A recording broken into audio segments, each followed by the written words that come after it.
de espiritualidade muito profunda. Eu vou comentar um pouco mais pra frente aqui com vocês, tá? Mas esse processo aconteceu por conta de outras coisas que não são o que eu vou mostrar aqui, né? E aí eu fiquei, gente, mas como que a gente faz então para reproduzir um processo de transformação interior? Porque só saber o que eu vou ensinar aqui não faz a gente mudar, né? E é aí que então a gente chega no Clube de Contos, tá? O que eu vou explicar aqui então é qual é o processo pelo qual a gente muda uma realidade interior, mas não é a mudança ainda, tá bom? O mapa da alma são as estruturas que a gente tem dentro da gente que faz a gente agir como a gente age. Então, primeiro, a gente vai falar de essência e personalidade. E eu quero saber de vocês, comentem no chat aqui, se vocês sabem responder a pergunta quem eu sou. Não responder para o outro, tipo assim, a pessoa pergunta quem você é. Não é para responder para o outro, é responder para si mesma. Eu sei quem eu sou. Vocês sabem responder essa pergunta? Só responde aí para mim, sim ou não.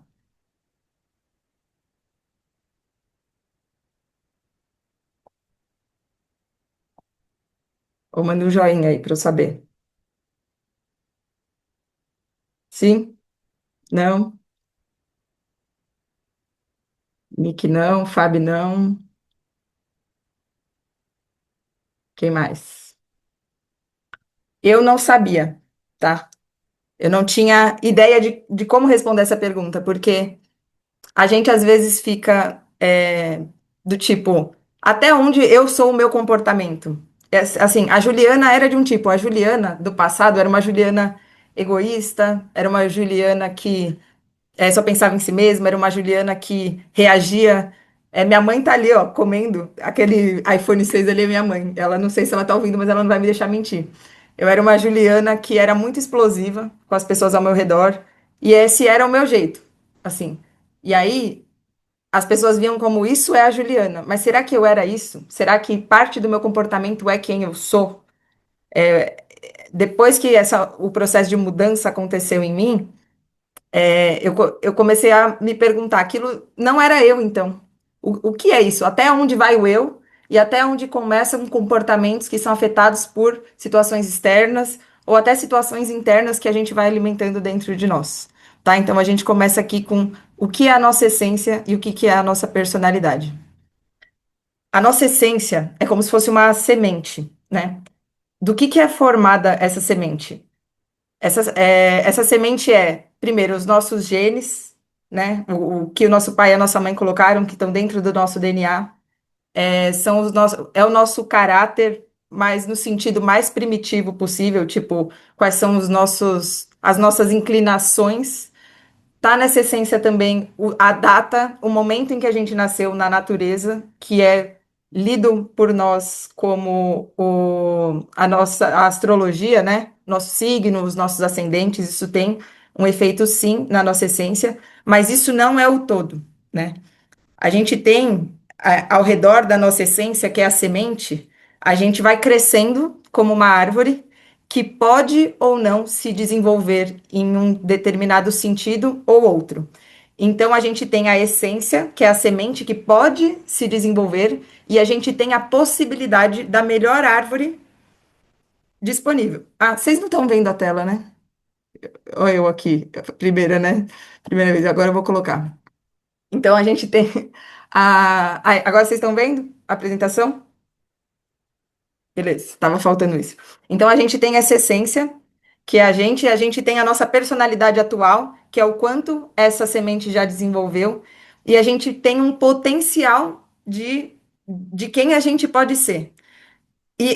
Apesar de parecer que a gente pode ser infinitas coisas, isso não é infinito, é finito.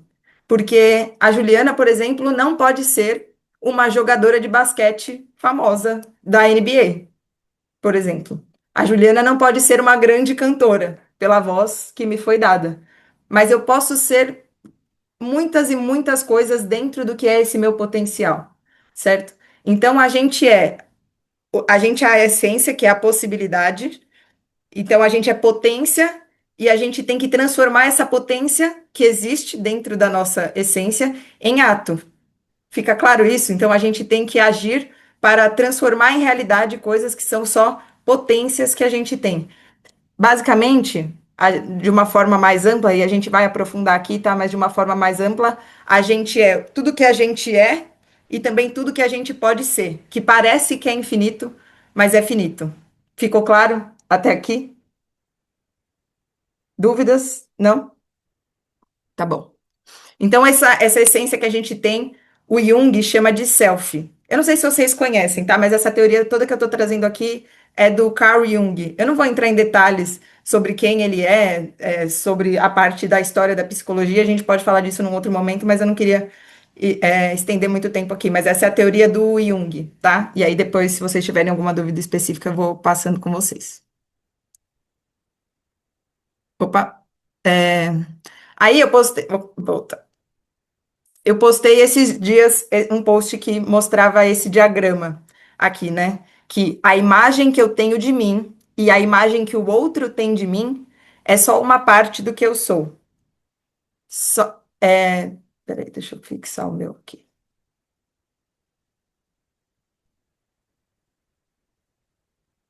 Vocês estão vendo a minha tela grande?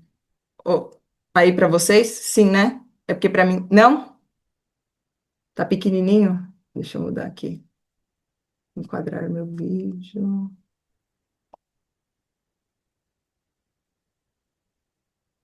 Deixa eu ver. Ah, agora sim. Agora todas conseguem ver maior? Meu? Beleza. Então, a imagem que eu tenho de mim e a imagem que o outro tem de mim é uma parte do que eu sou. Eu não quis, descrever muito lá no post, mas tem uma parte do que eu sei sobre mim que, na verdade, não sou eu. Coisas que a gente acredita sobre nós que não são verdade. A maior parte pode ser verdade, mas tem uma partezinha que não é. E do outro, é pior ainda. Tem uma parte do outro que ele sabe sobre nós, que a gente não sabe, coisas que os outros estão vendo que a gente não vê. Tem uma parte de nós que a gente sabe e o outro sabe. E tem uma parte que o outro acha que sabe, mas não é a gente, porque isso também tem um efeito ali nas experiências que esse outro tem dele mesmo. E aí, por exemplo, você acha que uma pessoa é explosiva, mas na verdade ela é só direta no que ela tá falando. Tô dando um exemplo aqui, né? Mas tem essa parte do outro que é dele sobre nós, né? Mas a gente não pode falar que tudo que o outro acha sobre nós é falso, né? Porque a nossa realidade, quem a gente é, também se revela, esse ato de quem a gente é também se revela no nosso comportamento com relação à sociedade. Então a gente tem que observar isso, mas não só isso. E quais são, o que está dentro disso aqui, né? Aí a gente entra na estrutura da psique. Da parte que eu realmente sou, daquela bola maior, o que está dentro dali da minha personalidade? Esse aqui é um diagrama do Jung. Eu vou explicar para vocês, aí vocês vão me falando se tiver dúvida, porque vai ficando mais complexo, tá? A gente tem aqui, tudo que tá aqui para dentro é nossa personalidade, tá? E a gente tem o mundo exterior aqui. Dentro da nossa personalidade, a gente tem o que é consciente para nós. Então, isso que eu conheço de mim está no meu consciente, e tem o que eu não conheço de mim e do mundo também, dos arquétipos, a gente vai falar mais para frente. Mas tem coisas universais também que a gente não sabe, mas estão dentro de nós de alguma maneira. A gente não está vendo, mas são conhecimentos que a gente tem dentro de nós. Então, a gente tem o mundo exterior, a consciência e o inconsciente. A gente, quando a gente vai se mostrar para as pessoas, é inevitável isso. A gente vai selecionar partes de nós que fazem sentido para essa outra, para esse ambiente em que a gente está. Então, a gente não é a mesma persona no nosso trabalho do que a persona que a gente é com os nossos amigos, que a persona que a gente é com a nossa família. A gente cria personas, máscaras, que para a gente se apresentar no ambiente adequado. E isso é bom, porque isso faz com que a gente tenha bons relacionamentos, isso faz com que a gente possa é, é, não se desagradar, né, quando a gente está com os nossos afetos alterados, por exemplo. Então, criar pessoas não é ruim. O que que é ruim? Quando a gente se identifica com essa persona. É engraçado que eu estou num grupo de mentoria que tem muitos médicos e pessoas autônomas, assim. E aí, na mentoria, com o João Mena, ele é um cara muito forte de posicionamento, né? Posicionamento e criar personalidade na internet. Assim, ele fala, gente, não é para vocês serem só o médico, vocês têm que colocar quem você é, para as pessoas se identificarem com vocês. As marcas todas estão tentando se personificar para criar conexão. E vocês que são pessoas, ficam falando só da profissão de vocês e eles simplesmente não conseguem. Eles viraram a profissão deles. Eles só são médicos. Eles só são dentistas. Eles não são mais nada além disso. Eles são, mas eles não conhecem, porque o ego deles ficou tipo: isso é muito bom, ser médico é muito bom. Então eu, como ego, sou médico, entende? E aí, cadê o resto? Cadê o que dá o tempero, né? O borogodó nas pessoas? Isso foi tudo para a sombra, e a gente já vai falar disso. Então, o ego é essa parte do que eu reconheço como autoimagem. Então, eu reconheço em mim algumas características e eu circulo, eu delimito isso como a minha personalidade. Então, é o que eu aceito sobre mim mesmo, tá? No caso dessas pessoas, o que que aconteceu? O ego e persona viraram uma coisa só. Então, tudo que não é aquela persona foi para o inconsciente. No inconsciente, a gente tem outras duas estruturas, né? E tudo isso está ao redor da semente ali, que é a essência, né? Tudo que foi para o inconsciente ali, a gente tem duas estruturas. Tudo que faz parte da minha personalidade e eu não aceito em mim, vira uma sombra. O que que é isso? Por exemplo, eu vou dar um exemplo aqui. Ah, tive um primeiro namorado meu que me traiu. E eu não aceito o fato de que eu me tornei ciumenta por causa disso. Ser ciumenta não faz parte da minha autoimagem que eu quero ter.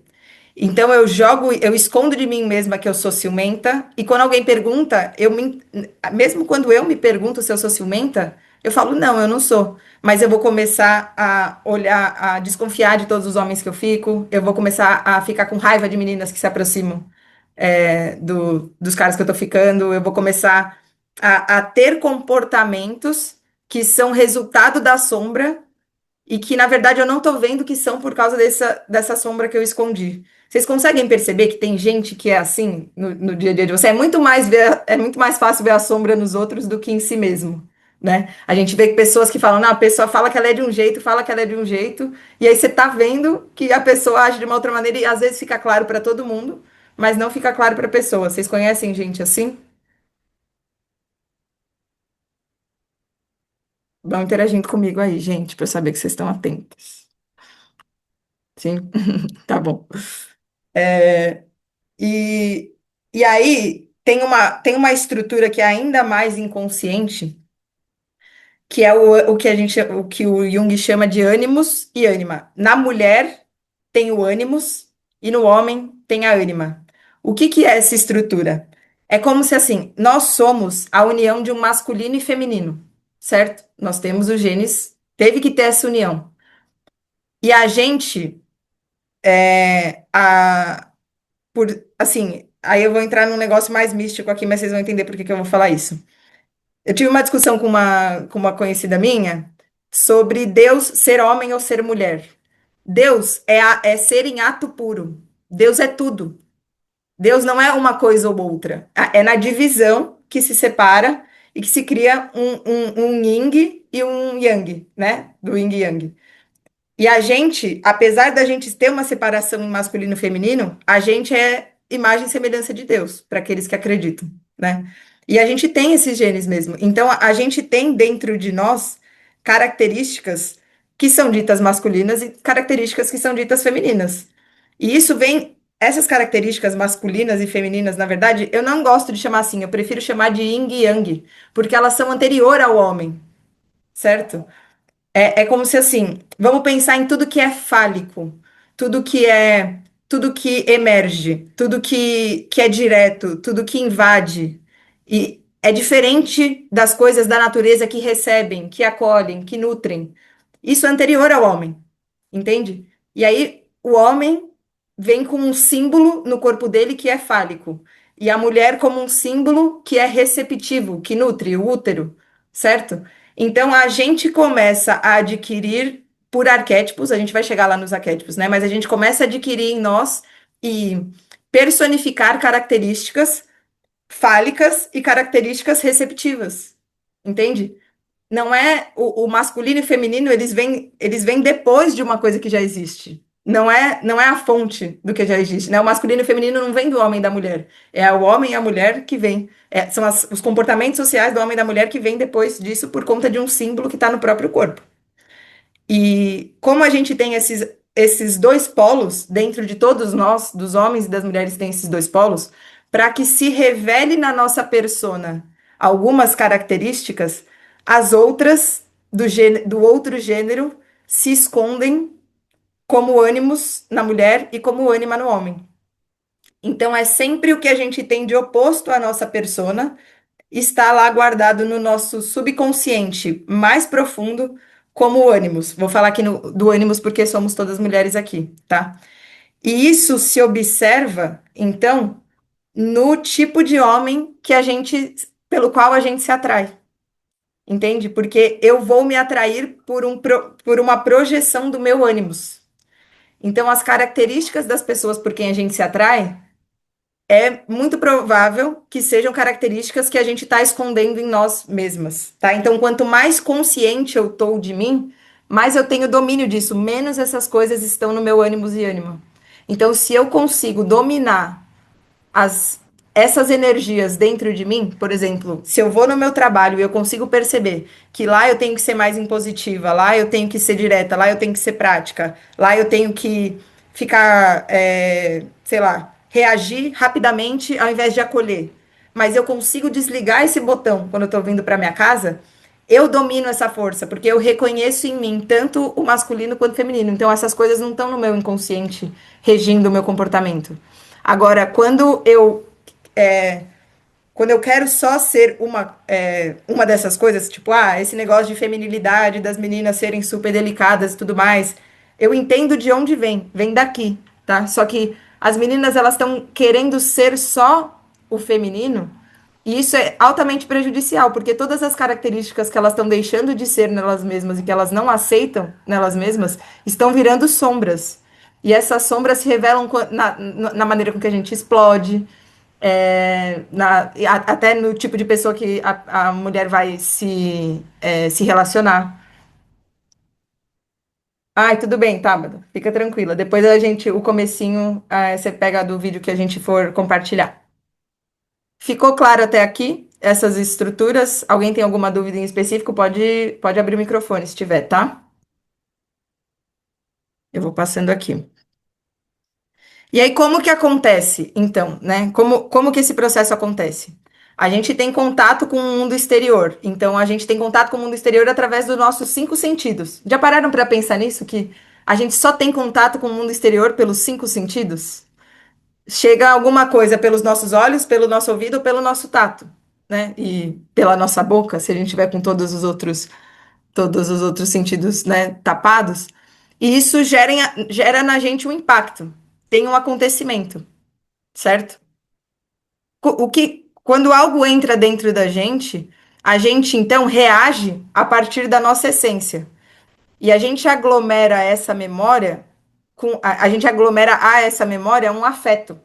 Então, se eu comi uma maçã pela primeira vez, quando eu era bebê, aquilo causou um efeito em mim. Eu posso gostar ou desgostar da maçã. Eu ainda não sei que é uma maçã, mas eu tenho um afeto pela maçã. Então, o sentimento, a emoção, né, o afeto das coisas sempre vem primeiro. Depois a gente vai falar mais da neurociência por trás disso, tá?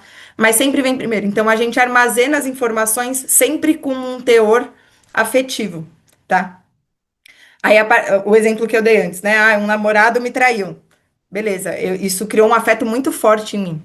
Aí o ego, que é o gestor das memórias, o gestor da identidade, fala: eu quero ou não que isso faça parte da minha autoimagem? Eu aceito isso ou não? E tem muita coisa que a gente é e que dói, né? E quanto mais dura for a educação na infância, menos a gente aceita, tá? Porque quando a gente, se você tá chorando, a pessoa, não, você não pode chorar, você não pode chorar. O chorar, o, desculpa, o ser vulnerável vai virar sombra, entendeu? Eu não vou mostrar minha vulnerabilidade como no ego, mas aí eu vou começar a ficar hiper vulnerável por dentro. Entendem isso? Se a pessoa fala, não, você não pode. A menina, sei lá, a menina tá na escola e ela briga com alguém que fez alguma coisa pra ela. Não, você não pode brigar, você tem que ser boazinha, não sei o que, não sei o quê. A raiva, a ira que ela tem e que ela poderia usar em momentos adequados para aquilo, vai virar uma sombra, ela não vai conseguir mais acessar essa raiva quando ela precisar. A capacidade de se defender, por exemplo, entende? Então, dependendo da forma, isso vem de ambas as partes, né? Vem tanto da nossa essência, ali, a não aceitação, quanto vem desses impactos do mundo exterior que fazem com que o nosso ego permita ou não que a gente tenha alguns tipos de reações. Então, o ego fala, eu quero ou não quero, dependendo da experiência que já teve até então. E aí ele fala, não quero. E aí isso desce então e vai para a camada do inconsciente, vai ali para a sombra. Então, quando a gente fala que a pessoa tem um ego grande, na verdade ela tem um ego frágil. Não é um ego forte, né? O ego forte, ele aguenta sustentar as coisas ruins sobre si mesmo. É o ego frágil que não. Então, uma pessoa egoísta, ela tem um ego frágil, no fim das contas. E aí, quais são essas as funções? Eu fui falando um pouquinho aqui, né? O sentimento, o pensamento, os sentidos. Quais são as funções que agem no ego? Como que a gente interpreta o mundo? A gente interpreta o mundo a partir de quatro funções. Duas delas são perceptivas, que é a intuição e a sensação. Então, como que eu percebo o mundo? Chegam informações para mim do mundo externo, que é meus cinco sentidos, sensação. E chegam percepções para mim do meu mundo interno, percepções mais sutis. Essa é a minha intuição. E assim, eu gosto muito de falar de intuição, porque as mulheres são tidas, né, como arquétipo feminino, que elas são muito intuitivas, mas eu vejo muitas meninas chegarem para mim e falarem, eu não consigo acessar minha intuição, tipo, eu não sou mais intuitiva. E isso é esses eixos, né? O eixo da percepção, você tá, esse olhinho aqui, ele indica a nossa atenção, tá? Tudo tá acontecendo ao mesmo tempo, mas ou você tá com a sua atenção na sensação ou com a atenção na intuição. Se eu falar para você agora, sente a cadeira que você tá sentada, você vai colocar a sua atenção nisso. Você já estava sentindo a cadeira, mas você não estava prestando atenção. E aí, quando você coloca a sua atenção nas suas sensações, então você passa a percebê-las, né? Então, tanto a intuição quanto a sensação estão acontecendo, mas a gente coloca a nossa a atenção sempre em uma delas como uma balança. No outro eixo, a gente tem o eixo que dá significado às coisas. Então, o que chega em mim através da minha percepção, né? Seja intuitiva ou seja da sensação com o mundo externo. Eu vou atribuir um sentimento, um afeto, ou eu vou categorizar isso logicamente, através do pensamento, entende? Então, tipo, mordi a maçã, ela veio através da sensação do paladar. Eu tenho um sentimento com relação àquilo, é bom ou não é? E depois eu processo, isto é uma maçã é vermelha, uma maçã é uma fruta, e eu vou categorizando isso dentro do meu pensamento. E aí, quando a gente treina demais essas funções, a outra fica ela não fica subdesenvolvida, mas ela fica sem ser processada corretamente. Então, o que eu percebo hoje na realidade da maioria das mulheres é que a gente que tem um histórico de antropológico mesmo, de mulheres serem sensitivas, mulheres serem sensíveis ao outro, né, serem intuitivas, serem emocionais. O próprio mundo, a própria forma como que o mundo está distribuído hoje, né? Como o trabalho é feito, que não são mais trabalhos manuais, trabalhos de arte, mas trabalhos lógicos no computador, sentado o dia inteiro. A gente não tem contato com a natureza em São Paulo. Tudo isso faz com que a gente treine demais a sensação física assim, o mundo hoje deu uma hipervalorização às sensações, ao prazer, ao paladar, né? Tudo no sentido da sensação é hiper. E a gente tem que usar muito tempo o nosso pensamento racional. Então, a balança está toda para esse lado. E aí, a nossa intuição e o sentimento, eles vão indo por debaixo dos panos, categorizando as coisas que chegam para a gente e levando tudo isso para a sombra. Então, o que acontece? Mulheres muito racionais, elas vão ser mais explosivas, necessariamente. Porque os efeitos das coisas que elas não vão lidando com os afetos dela conforme eles vão chegando. É uma panela de pressão, as coisas vão entrando, o sentimento ele vai aglomerando tudo dentro de um grande afeto, e a gente já vai mostrar isso aqui como, porque a gente está só usando pensamento, só usando pensamento. E no fundo, assim como você está sentada na cadeira e não está sentindo, os afetos eles estão sendo criados. Só que eu não paro para analisar, tipo, nossa, isso que essa amiga minha me fez eu me sentir assim. Mesmo que eu não preciso necessariamente falar com ela se foi uma besteira, mas eu posso sentir e depois processar, falar, "Pô, isso me fez sentir assim por causa disso. E tudo bem, eu posso falar com ela em algum momento, eu vou chamar ela para tomar um café. Não, a gente fala, não, eu não preciso me preocupar com isso. Não, eu não preciso me preocupar com isso. Ah, a pessoa falou de um jeito com você, não, não, não. Aí, às vezes, sua amiga precisa de você, você, tipo, diminui ela, fala, ai, nossa, por que que você precisa disso? Não sei o que, não sei o que lá. Tô dando um exemplo aqui, né? Mas vocês entendem como a gente precisa reequilibrar essas quatro funções? No fim das contas, isso aqui é uma bússola de quem a gente é. Quando algo impacta a gente, quando alguém age de alguma maneira com a gente, quando a gente vê alguma coisa, a gente tem esses quatro eixos dando informações pra gente a partir da nossa essência. Então, o que eu sinto, o que eu penso, as sensações que eu tenho, a minha intuição sobre um determinado tema são todas uma bússola. Só que a gente coloca muita atenção em outro, e aí é natural que a gente haja pelo que a gente não deu atenção, tá? Ficou claro esse aqui? Beleza. E aí, a partir dos acontecimentos que vêm nas nossas vidas, vão se formando complexos e arquétipos. Vocês já ouviram a frase tipo, essa pessoa é muito complexada? O que significa ser uma pessoa complexada? Vocês já pararam para pensar? Vem disso aqui que a gente vai falar. Vou voltar no exemplo que eu comentei. Meu primeiro namorado lá tinha 15 anos, me traiu. Criei um grande afeto negativo sobre isso. Beleza. Isso é uma experiência pessoal minha, Juliana. E aí eu vi o meu namorado atual olhando para uma mulher na rua. Isso teria um grau de afeto, certo? Se fosse isoladamente esse acontecimento. Mas eu tenho aquele meu outro afeto lá que eu nem lembro mais, mas ele criou um impacto dentro de mim. Então, como essas coisas elas têm um tipo de afeto parecido, elas vão sendo aglomeradas. E aí, uma aglomeração de acontecimentos e afetos que vão sendo gerados, isso se transforma num complexo. Nesse caso aqui, um complexo de hipervigilância. Eu vou querer ficar olhando todo o tempo pro que está acontecendo, eu vou ter que tomar muito cuidado, todos os homens traem, esse tipo de coisa, entende? E aí, quando esse arquétipo, quando esse complexo é constelado, ele toma conta do ego. Então, mesmo que eu saiba que é irracional a forma com que eu estou agindo, mesmo que eu saiba que é irracional o que eu estou pensando, o complexo tomou conta do ego e está agindo por mim. E isso acontece com frequência em pessoas que a gente chama de complexadas, sabe? É muito comum a gente falar de complexo de superioridade e complexo de inferioridade. Qual que é a teoria aqui? O complexo de superioridade aparece na consciência e no ego quando existe um complexo de inferioridade não aceito na sombra. Então eu me sinto. Isso é muito claro pra gente, né? É mais claro a gente enxergar dessa maneira. Quando uma pessoa, você sabe que ela não se sente melhor que as outras, ela se sente pra baixo com relação às outras, quando ela se compara com as outras, porque ela não tem determinadas habilidades, porque ela não se acha, sei lá, carismática, e aí ela age com superioridade frente às outras pessoas, porque o complexo toma conta do ego dela, e às vezes ela nem percebe como isso pode estar afetando ali a vida dela.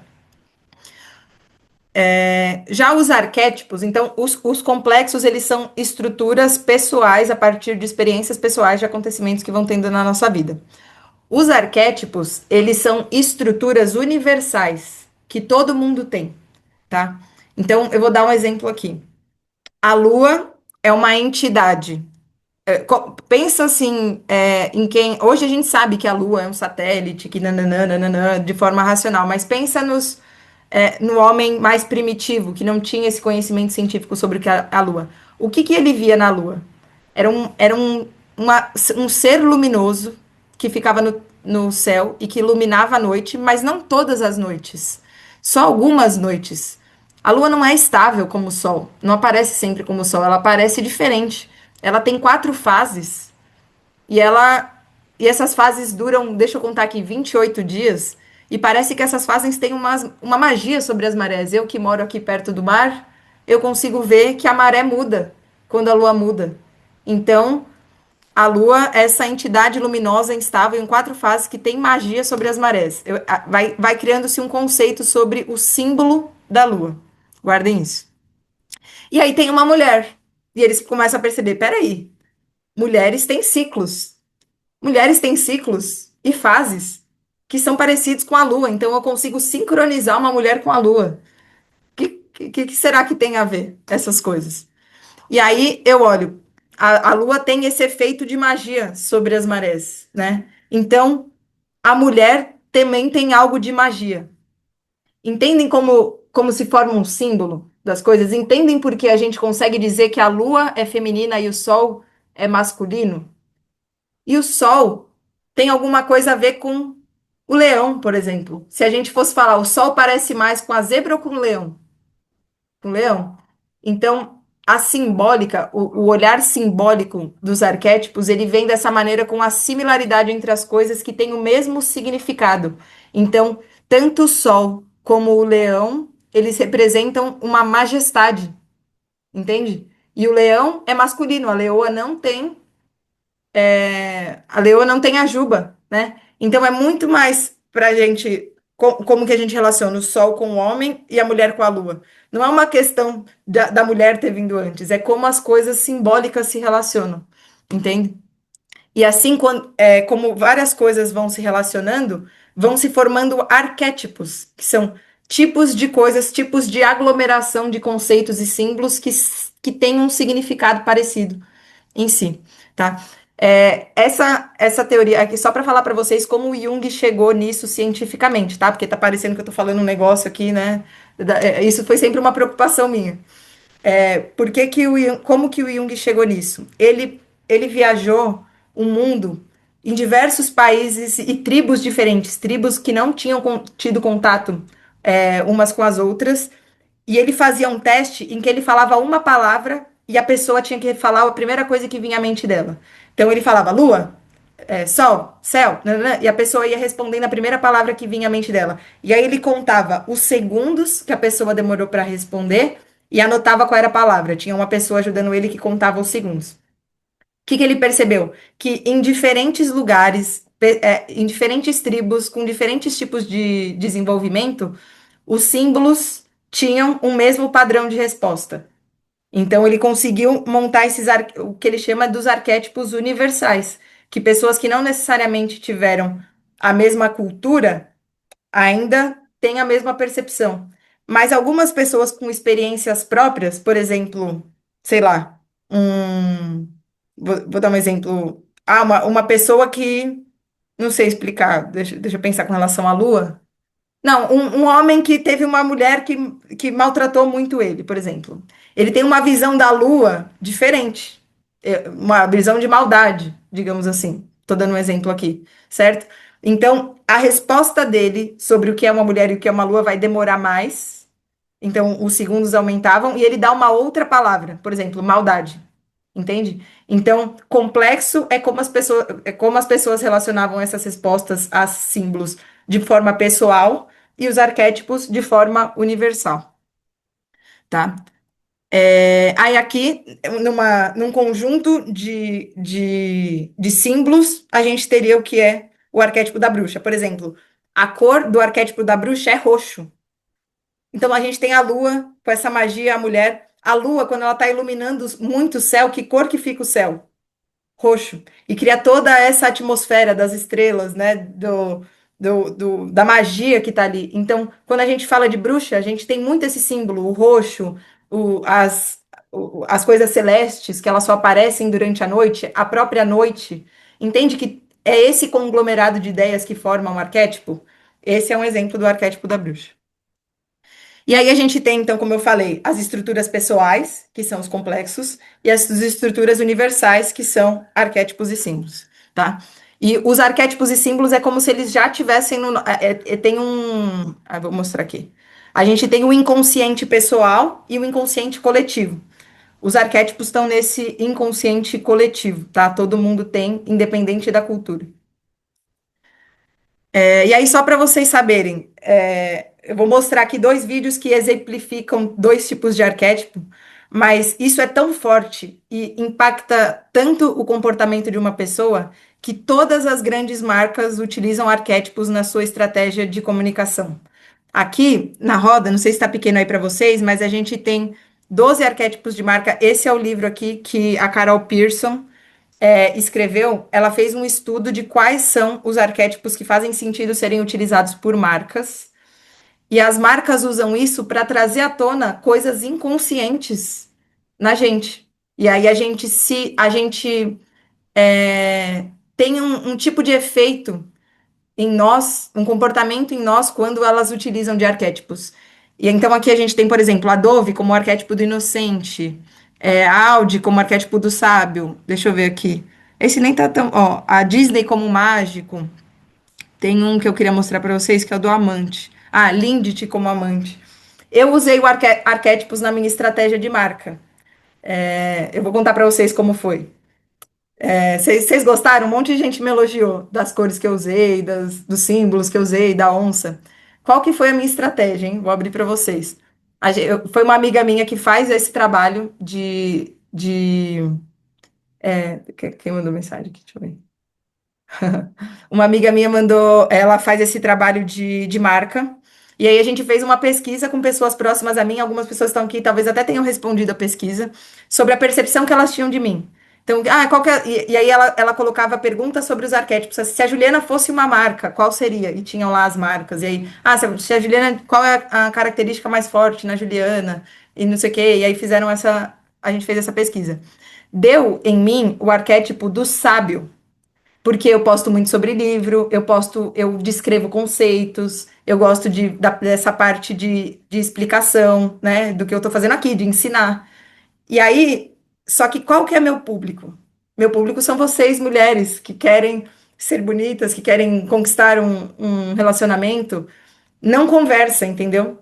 Se vo, eu, o meu arquétipo, se eu fosse utilizar só o meu arquétipo de sábio, ia ficar desinteressante para mulheres que buscam uma coisa específica, que são o meu público. Então a gente teve que equilibrar o arquétipo do sábio para se aproximar de uma realidade que mulheres estão buscando, que é relacionamento, que é amor, que é sentimento.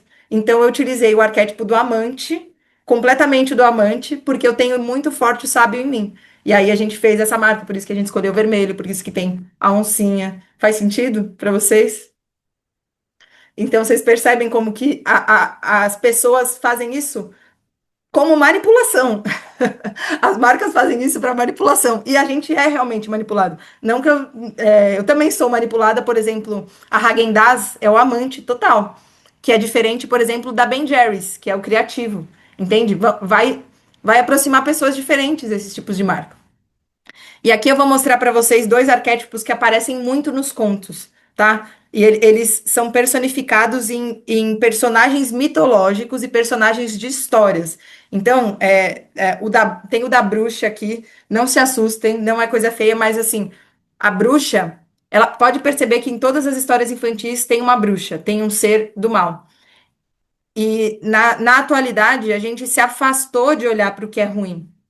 A gente não conta mais para crianças histórias onde tem uma bruxa realmente má. As histórias dos irmãos Green foram todas modificadas para terem finais felizes. E isso faz com que as pessoas não percebam em si e no outro o mal. Faz com que as pessoas não amadureçam a prudência e faz com que elas fiquem inocentes para sempre. Esse é o efeito da gente tirar a visão da maldade das histórias, tá? Então, aqui tem as bruxas, são seres feios, são seres das histórias e são seres do espiritual também, que são ruins, mas que a gente precisa conhecer, tá? Então, eu vou mostrar primeiro o arquétipo da grande mãe, que nos contos eles aparecem como a mãe boa e a madrasta. É a luz e a sombra de um mesmo arquétipo. Entende? Quantas histórias, quantos contos de fadas tem mãe e madrasta? Assim, que eu tô separando aqui para mostrar para vocês, eu já tenho uns cinco que tem, porque é uma coisa muito forte dentro da alma, dentro da psique. O arquétipo da mãe é uma coisa muito intensa toda a teoria de Freud, lá do complexo de Édipo, é sobre a relação com a mãe, né? Pensa, é o nosso primeiro contato com o mundo, né? Tudo vem ali, a nutrição, o cuidado, toda a nossa percepção de segurança. E isso, o que é uma mãe? O que é a maternidade? Né? Esses conceitos amplos, quando falam para você o que que é a maternidade, isso é maternidade, isso não é maternidade, esse complexo do que é maternidade, e sendo do bom e do mal, são o arquétipo da grande mãe, tá? Eu vou pôr aqui o vídeo, me avisem se tá saindo o áudio, deixa eu ver. Eu sou a mãe. Sai áudio para vocês? Sim? No lar, primeiro silêncio, primeiro sopro. Onde teu corpo termina, minha memória continua. Eu acolho o que nasce, mesmo quando nasce a dor. Meu colo guarda o que o mundo não soube entender. Eu restauro o que se partiu. Meu amor costura o impossível. Eu te alimento com o que sou. Cada passo teu é sobre meu coração. Eu embalo tuas marés internas. Nas minhas ondas, tua alma aprende a descansar. Eu protejo o que nasce em ti. Meu amor tem dentes, coragem e tempestade. Esse é o arquétipo da mãe. Tem, tem a nutrição, tem o cuidado, tem a proteção, tem, tipo assim, a onça. Por que que eu escolhi a onça? A onça, pra mim, é o símbolo de feminilidade perfeito, porque a onça, tipo assim, a mãe que protege, é a mulher que sabe caminhar com delicadeza, mas atacar na hora certa. Isso também é um arquétipo, entende? Então, eu vejo ali um arquétipo da onça como um arquétipo também materno, tá? E agora eu vou mostrar o da bruxa. O da madrasta é a sombra do da mãe, tá? Não é o da bruxa. O da bruxa é uma outra coisa. Vou mostrar aqui. Existe um saber que não foi ensinado, mas foi lembrado. Entre caminhos, eu vejo o que não é óbvio e escolho mesmo assim. Toda transformação revela algo, nem sempre bonito. O poder não é puro. Ele mistura luz e sombra. Nem todo encontro é gentil. Alguns testam quem você é. Há forças que treinam e precisam ser reconhecidas. Porque a sabedoria não vem pronta. Ela é preparada. E aí? O que acharam? Vocês já tinham ouvido falar de arquétipo dessa maneira? Não? Nada sobre arquétipo ou alguma coisa? Eu só tô vendo algumas pessoas, tá? Deixa eu ver se eu consigo ver mais gente aqui. Dessa forma, não. Falam muito de arquétipo de marca, né? Mas menos. Oi, Ju. Não Oi. sei se vai me escutar, que eu tô sem o fone e acabou a bateria. Tá conseguindo me ouvir? Tô sim. Já ouvi falar de arquétipos, mas como personagem, como, por exemplo, Arara, e não assim como adjetivos, né? O arquétipo da águia, dessa maneira, entende? O Sim. que o animal representa. Sim. Eles usam, por exemplo, falam muito do arquétipo da Cleópatra, né? Isso teve um. Acho que a Yasmin Brunet falou do arquétipo da Cleópatra. O que que é isso, né? Na verdade, a Cleópatra em si, ela é uma imagem de um arquétipo, que é uma mulher governante que tem a sedução, então é um governante amante ali, né? E aí o da águia também, é a águia, ela tem também o governante, né? Que eu acho que a águia tem uma questão que ela é a única que consegue voar na direção do sol, não é isso? A águia ou o gavião, tem alguma coisa assim. Então ela é um símbolo também. Então, todas essas coisas são símbolos de um arquétipo que é algo, o arquétipo é algo complexo que a gente não tem como trazer para nossa consciência, ele como um todo. A gente não consegue conceber tudo que é um arquétipo, mas aí tem as imagens que representam os arquétipos. Por isso que esse vídeo é legal, porque ele mostra uma sequência. Então, no da mãe ali tem a Maria, tem a Pachamama, entendeu? São representações do arquétipo, então, são imagens que a gente consegue compreender um pouco melhor o que que é o arquétipo da grande mãe. Mas faz sentido também esse da águia dos animais, da própria onça que eu usei, são representações imagéticas, tá? Isso é muito legal, gente. Eu descobri sobre os arquétipos assim é um universo, porque isso de fato causa um efeito nas pessoas, tá? E o que que isso tem a ver com contos, né? Por que que eu resolvi fazer? O que que os contos têm a ver com tudo isso, né? Aqui eu vou falar pela única vez aqui nessa apresentação sobre neurociência, tá? E eu vou explicar por que que é a única vez que eu vou falar sobre neurociência. A neurociência é importante para a gente saber o quê, mas o que está dentro, a neurociência não explica, tá? Então, se eu fosse ver um quadro a partir do ponto de vista neurocientífico, eu ia dizer: esse quadro tem uma tela de tecido, uma borda de madeira e foi feito com tinta. Então, todos os quadros são iguais. Mas qual é a arte? Qual é a arte? Essa é a pergunta. Então, as estratégias de psicologia científicas, elas explicam o quê, mas não o que está dentro, tá? E é válido também, é válido para quando a gente precisa de medicação, é válido para quando a gente precisa de uma abordagem urgente ali, né? É tipo a TCC, se a pessoa tem uma fobia, ela vai fazer uma terapia cognitivo-comportamental, ela vai resolver a fobia. Mas o que que era que estava na psique dela que criou uma fobia de, sei lá, barata? Entende? Tem a arte em si, é isso que a gente está falando aqui, dos arquétipos, o que está dentro da nossa psique. Agora, que a nossa psique ela é feita de amígdala, hipotálamo, córtex pré-frontal, é uma questão também, só que é uma questão para outros objetivos, tá? Mas eu vou explicar para vocês cientificamente por que que o que eu estou falando aqui faz sentido. O mundo, então, como eu falei ali, a gente tem contato com o mundo a partir dos nossos sentidos. E aí, quando uma coisa entra na gente, os processos cerebrais, eles vão por dois caminhos. O caminho mais curto é, primeiro tem uma reação da amígdala, que é o que está mais interior lá. Não sei se vocês sabem, o cérebro ele é feito em camadas, né? Lá no mais interior ele é mais primitivo e mais reativo, e na parte mais exterior ele é mais racional. A gente vai desenvolvendo o cérebro assim, né? Em camadas. Então, o córtex pré-frontal, ele é mais exterior, né? Ele é mais racional. A amígdala é a nossa primeira reação. Então, por exemplo, vi uma coisa que parece uma cobra. Primeiro eu pulo para depois raciocinar que aquilo era uma corda e não uma cobra. Entende? A gente consegue perceber que o processo de reativo e de sentimento, ele é muito mais rápido do que o processo de pensar. Então, a gente tem uma via curta ali para o sentimento e a gente tem uma via longa para o processo racional. E por onde e qual que é o problema nosso aqui? São as nossas reações, as coisas que a gente não consegue controlar racionalmente. Então, o que que a gente quer mudar, no fim das contas? A gente não quer mudar o que a gente sabe. A gente quer mudar o que a gente sente.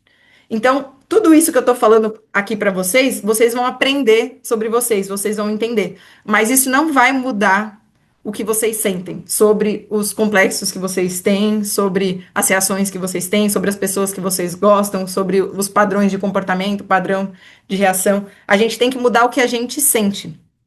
E o que afeta o que a gente sente, essa amígdala, ela atua muito junto do hipocampo, que é responsável pela memória. Então, por exemplo, uma mulher que foi assaltada recentemente, ela tá com isso muito ativo na memória dela. Ela vai pular muito mais quando chegar uma pessoa perto dela de repente do que uma criança que nunca foi assaltada e não sabe que aquilo pode ser um risco. Entende? Então o nosso sentimento ele também é afetado pela nossa memória, não por um processo racional, mas por uma coisa que já está registrada. E o que acontece? A nossa memória não é feita só de coisas reais que a gente viveu, mas de coisas que a gente alimenta o tempo inteiro com a nossa imaginação. E aqui que está o problema da catastrofização. O que que é a catastrofização? Que muitos psicólogos falam. É quando eu fico remoendo ideias e criando cenários terríveis a partir de coisas reais dentro da minha mente. Então, sei lá, meu chefe falou um pouco mais duro comigo. Eu começo a falar, não, porque eu vou ser mandado embora, não, porque ele não gosta de mim, não, porque. Nananana. Tudo isso é processo de imaginação. Só que toda essa imaginação vai criando memórias reais, como se fossem reais no meu hipocampo. E quando acontece uma coisa, sei lá, acontece qualquer coisinha no trabalho, você comete um pequeno erro, você fica, ai meu Deus do céu, eu vou ser mandado embora. Entendeu? O sentimento, ele vai emergir a partir de memórias que a gente cria também. Então a gente precisa usar a nossa inteligência não para mudar o que a gente sente, mas para dominar a nossa imaginação. E esses campos, como eu falei lá das 4 funções que atuam no nosso ego, né? Eles são ativados de forma concorrente. Então, primeiro vem o sentimento, depois eu vou pensar, eu não consigo fazer as duas coisas ao mesmo tempo. Então, qual que é o papel dos contos aqui? É ligar na gente esse estado de contemplação passiva, de percepção, de intuição, para a gente não ficar pensando demais, porque se eu ficar aqui, isso que você está fazendo não é certo, essa pessoa que você gosta não é legal, não, não, não, não. Você vai falar para mim, eu sei, mas e daí? Eu não consigo mudar. E os contos, assim como outras iniciativas também que eu vou mostrar aqui, eles têm o papel de ligar esse caminho do sentimento e da memória imaginativa. Eu dei uma aula, inclusive quem for participar do Clube de Contos vai ganhar essa aula também. Eu dei uma aula sobre a arquitetura da autoestima. Não sei se alguém que estava aqui participou. E no final, a gente estava falando sobre ter na memória questões afetivas de cuidado, né? Assim, é comum mulheres que não tiveram cuidado na infância, dos pais e tal, repetirem padrões de relacionamentos abusivos, relacionamentos agressivos. E aí uma menina que estava na aula me perguntou, ela falou assim, Ju, mas e se eu não tive experiência de afeto? Como é que eu vou mudar isso? E aí nesse livro aqui, peraí, no livro O Corpo Guarda as Marcas, nesse livro aqui, é um livro sobre traumas profundos, assim, traumas em veteranos de exército e crianças que foram abusadas na infância e tudo mais. Como é que eles mudam os traumas? Eles mudam com teatro. Tem uma das abordagens que é fazer o teatro. Então, eles colocam a criança como ator numa situação onde tem outros atores também. E eles criam uma situação onde os pais começam a cuidar daquele já um adulto, né? Mas que tem os traumas da infância, por exemplo. E aí ele começa a sentir verdadeiramente como é uma cena real em que ele é cuidado. Porque se eu ficar falando, ser cuidado é assim, a pessoa não viveu aquilo, ela não sabe o que é ser cuidada, ela não sabe o que é receber amor. Então, como que você vai fazer ela sentir e procurar uma coisa que ela não conhece? Entende? E aí as iniciativas tem uma questão de constelação familiar relacionada com isso, sim. Ai, peraí, volta. Cadê? Então, é através dessa criação de memórias que parecem reais, não racionais, mas sentimentais, que a gente muda o que a gente sente e como a gente reage às coisas. Tá claro até aqui? Beleza. Como a gente acessa, então, qual que é o nosso papel aqui? É a gente perceber coisas que estão inconscientes, né? Porque o que está no na consciência ali também é difícil mudar, mas muita coisa que a gente está inconsciente. Eu vou contar para vocês com um pouco mais de detalhe agora como que eu mudei muita coisa que estava inconsciente em mim. O meu processo, na verdade, de grande mudança que veio nos últimos anos foi quando eu comecei a consagrar ayahuasca. Não sei aqui quem conhece. Mas o que a ayahuasca faz, ela derruba o ego. Derruba. Tipo assim, você não tem mais percepção do que é você e do que é o outro. Só que acontece uma mágica quando isso acontece, que é você se coloca verdadeiramente no papel do outro. E aí, eu vou contar coisas íntimas, tá? Que eu vivi nesses processos. Uma delas foi, por exemplo, desde pequena, minha mãe falava, Juliana, por que que você tem ciúmes do seu irmão? Você tem muitos ciúmes do seu irmão. Meu irmão que é 1 ano de diferença de mim. Eu falava, eu não tenho ciúmes do meu irmão, eu não tenho ciúmes do meu irmão. E aí a gente brigava. E aí eu falava, mãe, você tem que ser mais dura com ele. Nananana. Minha mãe falava, Juliana, isso é ciúmes. Eu falava, não, não é ciúmes, não é ciúmes. Beleza. Teve um trabalho com a ayahuasca que eu fiz que eu senti, de verdade, o que era o que eu sentia pelo meu irmão. E tinha um conjunto de sentimentos negativos que eu tinha por ele que vinham lá da minha infância. Quando ele nasceu, eu era só uma criança. Eu não entendi o que estava acontecendo. E eu fui acumulando complexos negativos relacionados ao meu irmão que eu não aceitava ter. E isso tudo veio à tona ali no, num processo para mim. E assim, eu senti muito aquilo, teve tal. É muito difícil, né? Os processos que a gente vive lá. E aí no final sobrou um amor gigantesco. Tipo assim, eu só amava muito meu irmão, muito, muito, muito. Eu falava, meu, eu processei agora com a cabeça de adulto uma coisa de quando eu era criança. Então, o que que eu tô tentando fazer aqui? Por que que eu trouxe a questão da minha mudança para vocês e por que que eu trouxe o Clube de Contos? Porque eu não, e nem eu posso, nem eu tô mais consagrando a ayahuasca e eu não posso falar para todo mundo consagrar a ayahuasca. Não é uma coisa que se faça, né? Tipo assim, e não é a única solução, certo?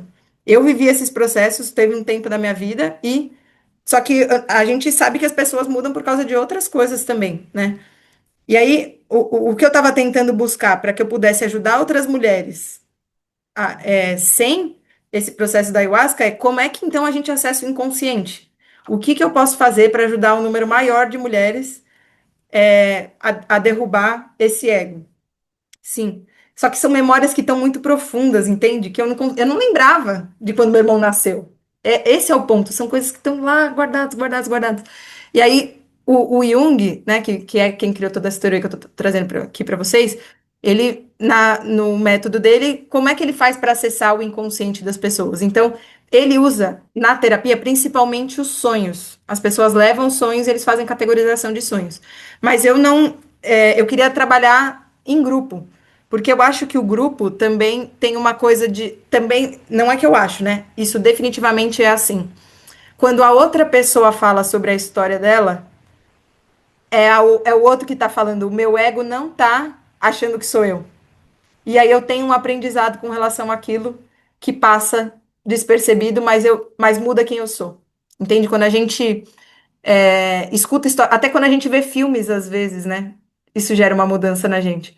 Então, o que eu queria trazer é uma, uma forma da gente ter um trabalho em grupo para ter esse compartilhamento de experiências e a gente conseguir atravessar essa barreira do ego e conseguir mudar essas coisas que estão, trazer à tona essas coisas que estão no nosso passado. Então, das formas de acessar, a gente tinha sonhos, projeções, emoções intensas mostram pra gente, né, o que tá lá dentro, os relacionamentos, né, os padrões de relacionamento, imaginação ativa, como eu comentei, tipo, meu, a arte, a expressão é um jeito muito bom. Você começar a escrever de forma livre, escrever o que vem na cabeça. Agora eu tô me sentindo triste. Como que eu desenho a tristeza? Como que eu desenharia a tristeza? Isso é um processo que liga aquela via da imaginação e do sentimento, entendeu? Parece a gente que vive nesse mundo hiperracional e que tudo tem que ser lógico, tudo tem que ser prático, a gente esquece dessa capacidade artística de, de processar os sentimentos. E olha, eu tô falando isso aqui, eu não sei se tem gente da minha família aí, minha tia tava aí, a Fabiana, se ela tiver, ela pode falar. Eu era a pessoa mais prática, cética, dura que já existiu na minha família. Assim, a minha família inteira é artista. A minha mãe, todas as minhas tias, elas fazem coisas assim perfeitas e maravilhosas. Um dia eu mostro nos próximos encontros para vocês as coisas que elas fazem. E eu não, eu era da matemática, tipo, da lógica. E se eu tô falando isso aqui para vocês é porque eu descobri um universo dentro de mim que não existia antes quando eu tive acesso a isso aqui, tá? Então agora eu tenho tentado fazer arte, eu sou horrível, porque eu nunca treinei isso, mas isso ajuda muito. E aí, os contos, os mitos e as narrativas simbólicas, que é o que a gente vai usar no clube de conto, e meditação e contemplação é necessário. Tipo assim, você tem que ativar dentro de vocês a via que interioriza aqui, tá? Então, eu vou também, também faz parte, vocês só vão conseguir aproveitar o que é do Clube de Contos se vocês conseguirem ativar a meditação e essa contemplação passiva, tá? E a terapia é o diálogo reflexivo também, mas a gente vai fazer, nesse caso, em grupo.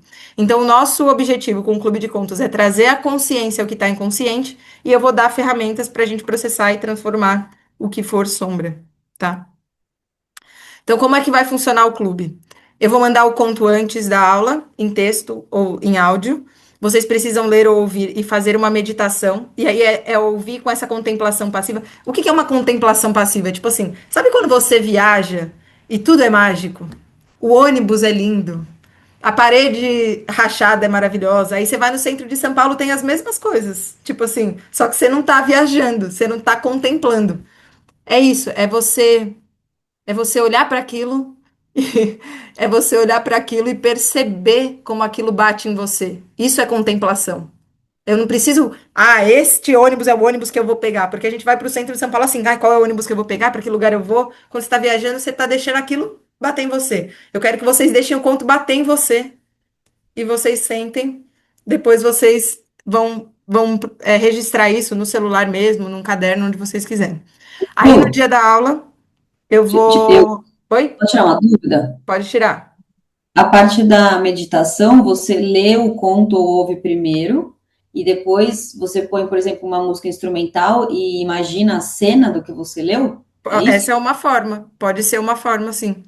Ou tipo Certo. assim, essa é uma forma, imaginação. Outra forma é o que eu estou sentindo agora, sem querer Ah, sentir. Tipo assim, não, essa é uma história de medo, então concomitantemente, né? Ao mesmo tempo que você está ouvindo, você vai se observando e vendo o que você está sentindo. isso, isso. Tá. Aí você pode ser o que você está sentindo, depois você pode fazer um processo imaginativo, mas nunca ficar tipo, eu quero isso, é passivo, entende? É como bate em mim. Tá. Aí no dia da aula eu vou abrir a aula com uma explicação. Eu vou ler o conto também no dia da aula, são contos curtos, tá? Não são muito longos. Então eu vou ler, eu vou dar uma explicação simbólica dos elementos do conto, que a gente perdeu muito essa gramática simbólica, sabe? Na época em que os contos foram feitos, os contos, os mitos, eles são cheios de significado que a gente não consegue perceber. Então, quando falam da mitologia grega, por exemplo, a gente não entende nada, parece uma coisa bizarra, mas é porque a gente perdeu a capacidade desse símbolo complexo que a gente consegue perceber, sabe? Tipo assim, vão ter contos muito legais, vocês vão perceber isso. Depois eu vou explicar essa parte dos símbolos.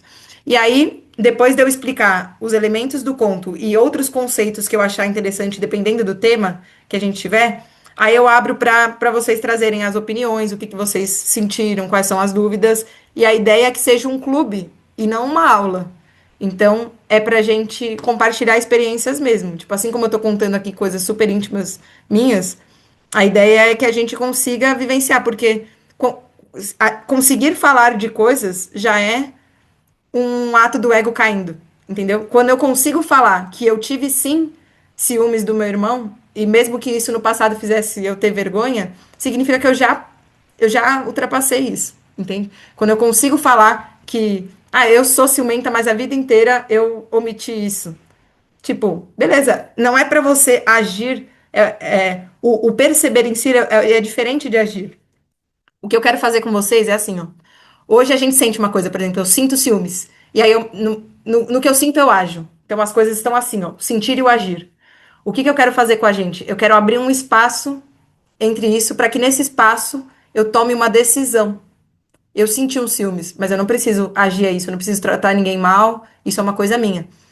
Eu senti raiva daquela pessoa. Não, mas isso provavelmente é uma inveja que eu tô sentindo. E eu assumo que eu sinto inveja, então eu não vou tratar essa pessoa mal, eu não vou começar a desdenhar das coisas que ela faz, entendem?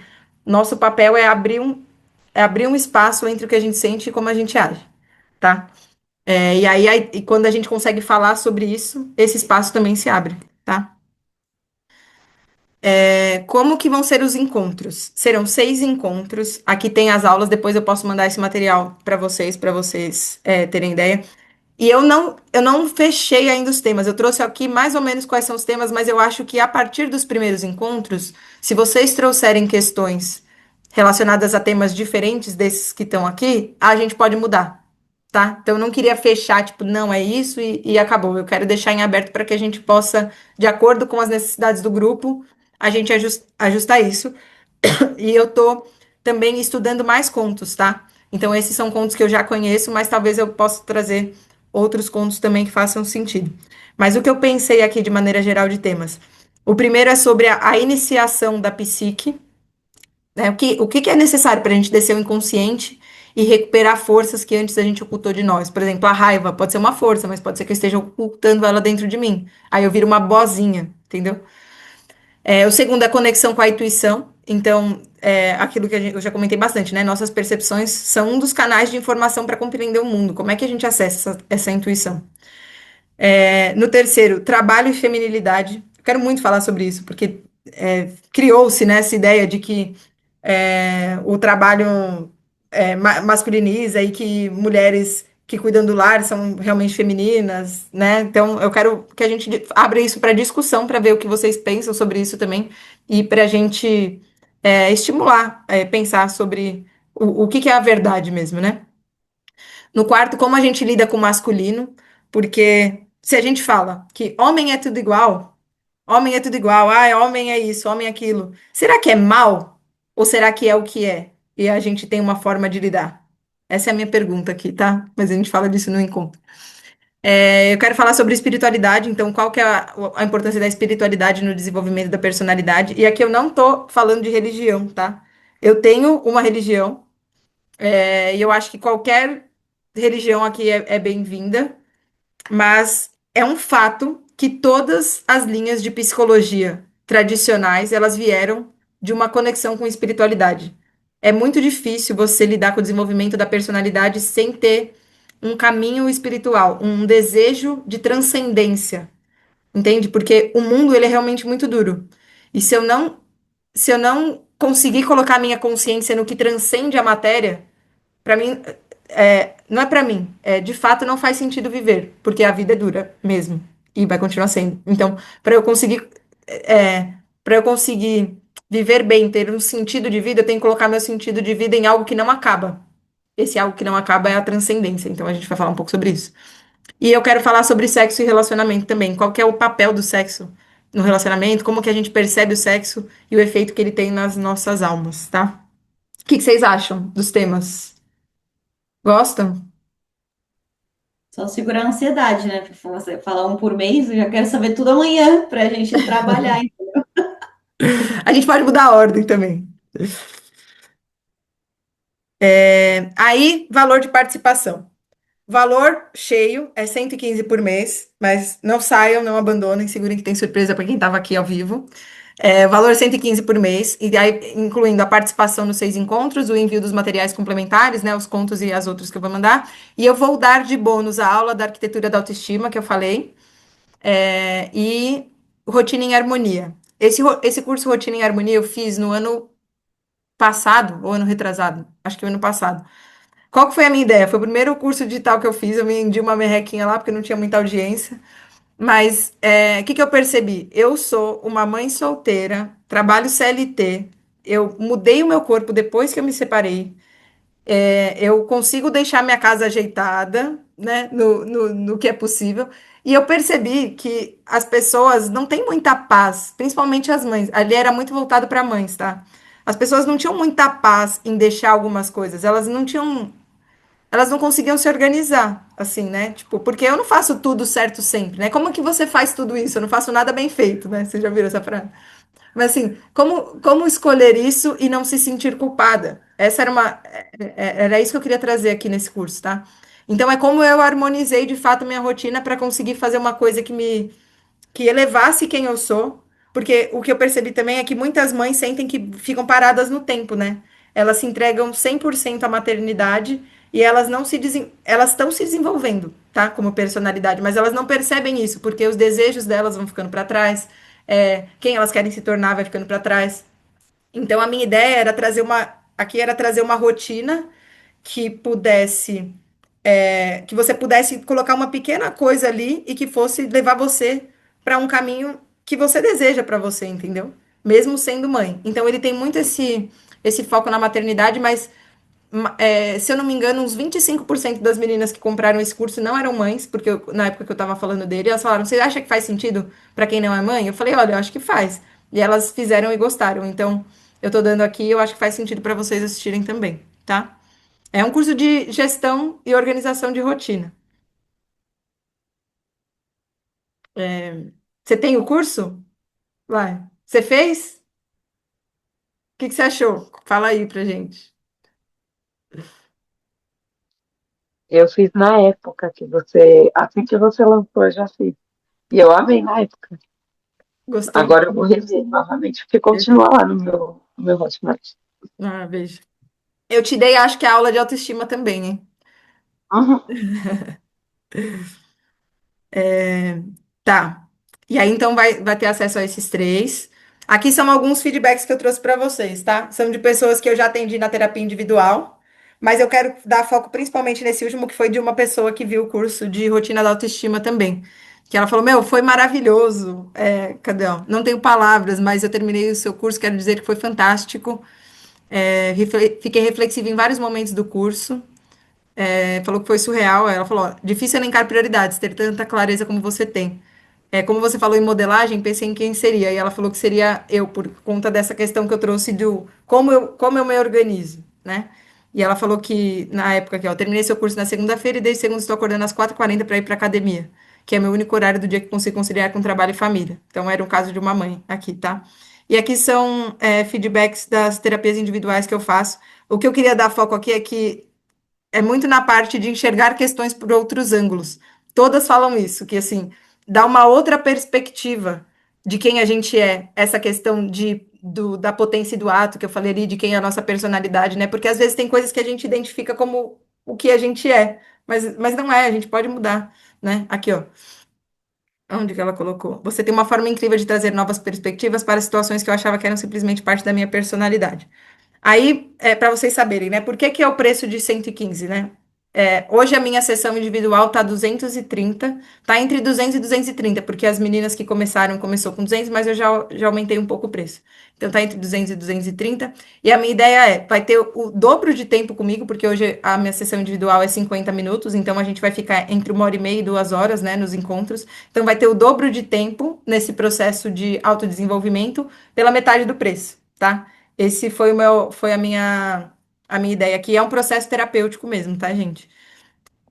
Mas para vocês que estão aqui, não vai ser aquele preço. Eu vou fazer o cupom especial, porque vocês vieram, participaram aqui, e também porque é a primeira turma, e eu quero de vocês, em contrapartida também, o feedback, o que que vocês acham, o que que vocês estão achando, o que vocês vão dizendo, se tá legal, se não tá, enfim. Então, o preço para essa primeira turma vai ser 89 por mês, e pode cancelar até o final do primeiro encontro com reembolso total. Tipo assim, entrou, pagou hoje, beleza. A gente fez o primeiro encontro. Você pensou, nossa, isso não é pra mim. Eu não gosto de falar, eu não gosto de ouvir. Teve uma amiga minha que falou assim: Ah, Jo, eu não vou ter paciência pra ouvir outra mulher falar. Eu queria que fosse só você. Eu falei, tudo bem, mas assim, não é essa a proposta. A proposta é que a gente tenha uma troca mesmo.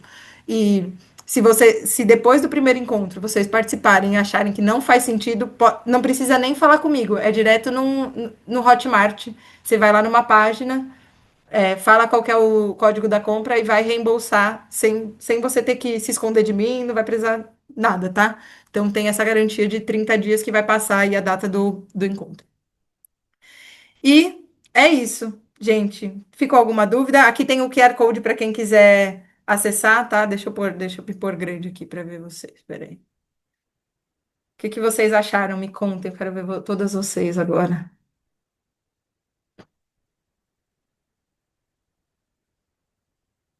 Podem abrir o microfone, gente. Quero Já conversar com colocou a vocês. agenda das datas? Como Ah, que vai ser? coloquei a agenda, peraí. Deixa eu voltar aqui.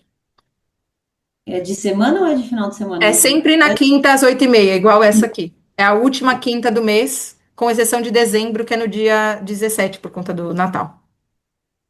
Tá bom. Deixa eu ver todas vocês que estão aqui. Peraí. Galeria. Ai, gente, fiquei muito feliz que vocês estão aqui. Muito obrigada pela participação. Não ficou dúvida mesmo sobre as coisas que eu falei, sobre o clube? Não, Não? Posso fazer uma fotinho? Um No, quando a print? gente for fazer, você vai trazer esse contexto teórico, né? Para explicar pra gente ter as trocas, né? Sim, sim, eu vou trazer os contos, mas é mais simbólico, tá? Porque assim, Uhum. é isso. Aqui eu quis mostrar para vocês por que é importante a gente desracionalizar, entende? Porque se me falasse isso na época que eu era a Juliana hiperracional, a Juliana, sei lá, como eu era no passado, antes da a Juliana do Antigo Testamento, eu ia falar, isso é uma baboseira sem fim. Essas historinhas aí de criança, o que que isso vai mudar em mim? Entendeu? Esse processo que eu vivi foi inexplicável racionalmente. Então, eu quis achar o conceito por trás da mudança que aconteceu em mim, que não foi racional. Então, se eu apresentasse direto o Clube de Contos, eu sei que muitas mulheres falariam que isso é baboseira, entendeu? E que isso não é importante. Então, essa primeira aula foi importante e eu quero que entre no clube quem participou dessa aula. Né? Nem faz sentido, eu acho, participar do clube quem não viu, porque vai perder vários conceitos, né? Mas eu vou, enfim, acho que eu vou colocar lá na plataforma para quem entrar depois, mas vou trazer outros conceitos, sim, mas o que for sentido ali para o tema do dia, tá? Mas a ideia é mais essa abertura de sensibilidade para o mundo sensível, tá? Mais alguma dúvida? Tá perfeito. Tá bom. Eu vou fazer um capturar tela aqui. Fiquem bem lindas. Oi, Bru, você tava aí? Amei a sobrancelha, viu? Ai, obrigada. Eu tô cozinhando e te ouvindo, por isso que a câmera tava desligada. Tá bom, depois você me conta o que achou. Peraí, eu vou falar já. Deixa eu ver como é que é aqui. Ai, peraí que já travou. Ai, não sei tirar print screen. Acho que é o print screen. Ai, gente, não sei. Peraí, deixa eu ver como é que é a tela inteira. Ah, tela inteira. Tá. Vai, fiquem lindas. Um, dois, três e. Pronto. Meninas, muito, muito obrigada. Eu vou mandar o link também de compra no grupo, quem quiser entrar. Eu espero vocês lá. Tá bom. Tá bom? Beijo. Beijo, Ju. Boa Boa noite. noite. Foi Tchau. ótimo, Gil, parabéns. Beijo. Obrigada, Ju. Beijo, beijo. Parabéns, viu? Obrigada. Tchau. Agradeço muito a oportunidade. Um beijo.